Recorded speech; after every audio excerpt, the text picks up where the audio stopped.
ciudadanos que estén informados, que estén articulados a las nuevas tecnologías, pero al mismo tiempo mantengan su identidad, su cultura y su ciudadanía, son aquellos que serán más capaces de crear, producir conocimiento, información y, en último término, valor en una economía que es de la información y el conocimiento.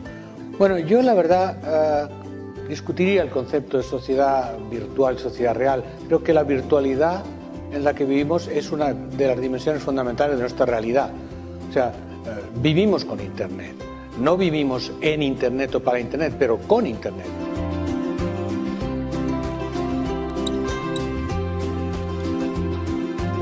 We're in a moment of time in which our society is undergoing profound and prolonged change. Technological change, cultural change, economic change, political change, and education has to prepare kids not for the world that was, but the world that will be.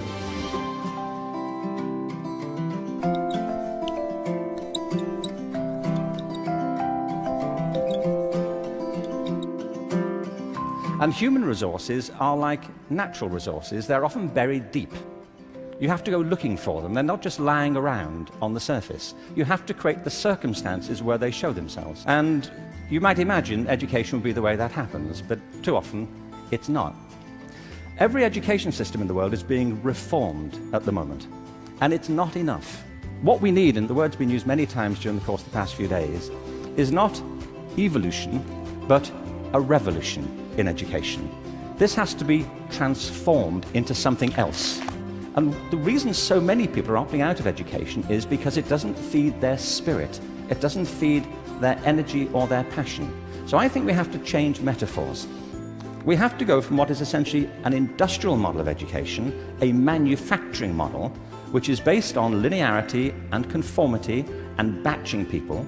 We have to move to a model that is based more on principles of agriculture.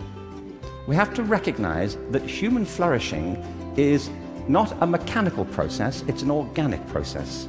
And you cannot predict the outcome of human development. All you can do is, like a farmer, is create the conditions under which they will begin to flourish. So when we look at reforming education and transforming it, it isn't like cloning a system. Now, in this room, there are people who represent extraordinary resources in business, in multimedia, in the internet. These technologies, combined with extraordinary talents of teachers, provide an opportunity to revolutionize education. One of the important aspects of the learning process that students need to learn is that it's social, it's connected, it's networked. It doesn't send the right message to students if we say, learn in social, connected ways, but I'll teach you in one way. So the importance of teaching together is that it gives students a multi-dimensional experience of knowledge. It teaches students the importance of being connected and collaborating with others in activities that we're involved in. What's different today, I think, is that the knowledge pieces are fragmenting more rapidly, and there's more fragments than there used to be. So what used to be, let's say, a 200-page textbook might today be a 5-minute video on YouTube or a 10-minute lecture on a different site. So the knowledge pieces are smaller now than they perhaps were in the past. But the interesting thing is, once your knowledge pieces become smaller, there are more configurations available. So if you have 5 pieces of information, you can connect them a certain number of ways. So that's where we need to test the validity of the knowledge coherence that we're making. But all of these, again, are part of this process of being networked and connected, and we form new ideas, and we challenge those ideas through those networks.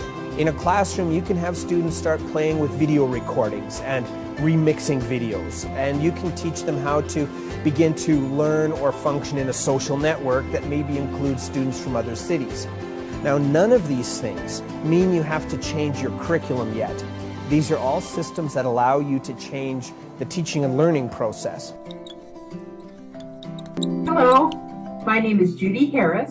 It's preposterous, isn't it? Design a house around a faucet. But in many ways, we've been asking teachers in many parts of the world to do something similar for about 25 years. We've been asking them to design learning experiences for students around digital tools and resources. As ridiculous as that sounds, in some ways, it's understandable that we've made this mistake and made it for so long. These tools are incredibly powerful. They have enormous potential for helping students to learn even better and teachers to teach even better. But the problem is when we look to the tools to suggest how we should teach, it's like having a shiny new hammer. Because when you have a shiny new hammer, everything can look like a nail.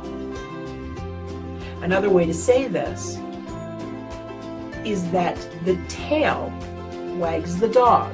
When we look to the technology to suggest how we should teach, how we should help students to learn, we have it backwards. Creo que ahí la cuestión a pensar y conversar es cómo la escuela fortalece otras políticas de conocimiento, cómo ayuda a que se hagan otras cosas que las que los chicos ya hacen.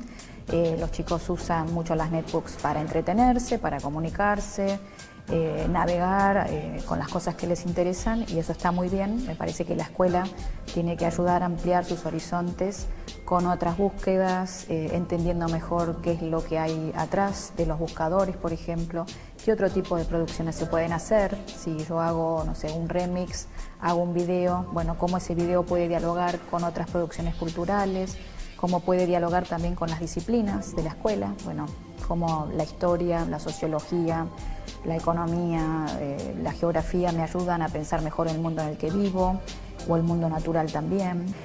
Yo puedo tener muchas cosas a mano, pero si no sé que existen, no las busco. Entonces ahí, si nadie me muestra que valen la pena, que me dicen algo para mi vida, no las voy a ir a buscar. Entonces sí creo que en eso el lugar de la escuela sigue siendo el mismo en otras condiciones, que es el de poner a disposición conocimientos, lenguajes, ayudar a enriquecerlos.